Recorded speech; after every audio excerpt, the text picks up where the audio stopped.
If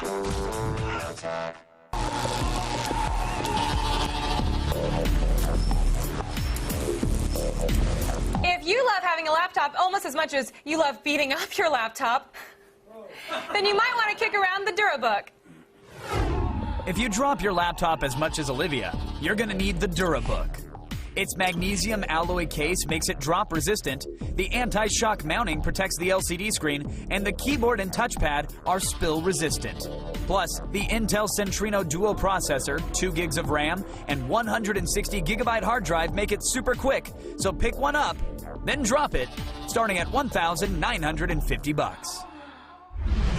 Yeah, I killed my laptop. Yes, you did. Right here. Now, normally you think of rugged laptops as bulky, but this one, I have to say, is pretty sleek. Yeah. Right? Okay, Yep. So look at this one. It's only 1.5 inches thick, all right, no protruding edges. It is a little heavier at 6 pounds, but other than that, I like it. But do you think the ruggedness gets in the way? No, I don't think it really does at all. I mean, the keyboard and the touchpad are widely spaced. They're easy to use. The 15-inch display is nice. But here's the problem. The LCD's shock mounting is reflective, and so it makes it hard to see at certain angles. And by certain, I mean almost any. And especially if you're trying to use your laptop at all, like outside, it's impossible. Yeah. Overall, though, it's not ugly like your typical weatherproof notebook, so we do give it points for that. I mean, the screen isn't as bad as I make it to sound, but no, you can still see. It definitely has some glare at certain angles. Yeah, but it's definitely usable. But you are very picky about your screens, though. I Very do know much. that. Now, its specs are about the same as other rugged laptops, like the Panasonic Toughbook. You guys remember that one? But it also has 1 less gig of RAM. Yes. Which means it only has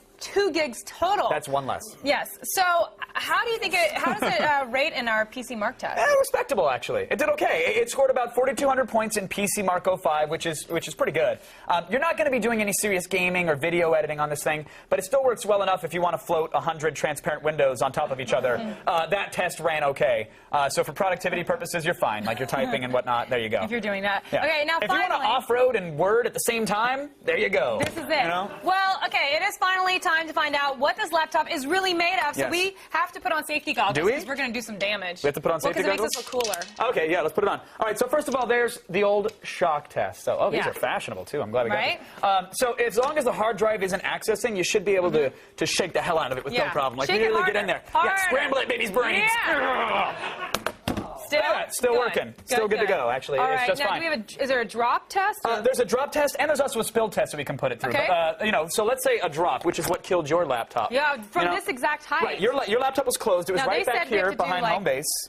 Around there, they said. Yeah, fine, Right? about there. So that was about. Oh. Wait, pick it back up. Well, that was about the same size. Oh, what'd you do? Well, the battery just pops out for easy access after it's been dropped, and then you just slide it in. And no, that's typical. The CD drive normally pops open when you drop it, but we'll fire it up here. It probably suspended, and then the battery popping out probably nuked it. But it's booting up just fine. We've dropped it at that height several times. Come back on. Never had a problem. That's pretty much the height right about there. It's like 2.5 feet or so. They say the drop is fine. You definitely don't want to like get it up here and then let it go, because the battery again. Okay, well, you don't want to do that because it probably won't boot back up. It's probably not good for the laptop, but let's see. Is it booting back up? Oh yeah, booting back up, no problem. There it is. So we'll give it to him. It's All right. it's pretty sturdy. Now you said there's a spill test? Spill test, yeah. You know, for when you're rating and your wows and you're drinking your Jolt Colas, you crazy kids.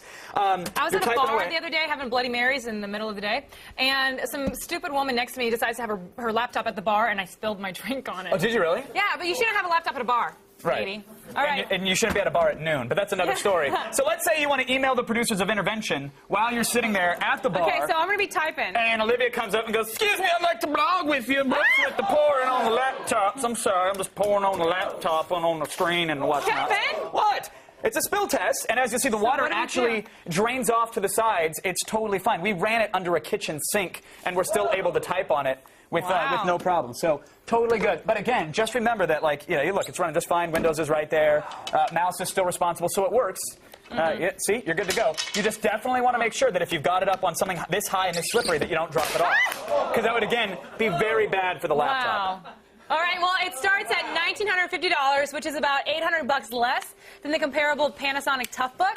but we've damaged it a lot, and it seems to be working. So is it worth it? Yes. I'm glad we have those goggles. Look, is this worth it? Yes. If you really need a rugged laptop, which it might sound like a given at this point, but here's why. The same specs are a lot cheaper on a normal non-rugged notebook, so make sure you absolutely need this thing to be drop and shock and spill resistant. Other than that, it's one of the most affordable rugged computers that we've seen. So well done, guys. So what do we give it? We're going to give it 3 out of 5. So we like its affordability and we like the features.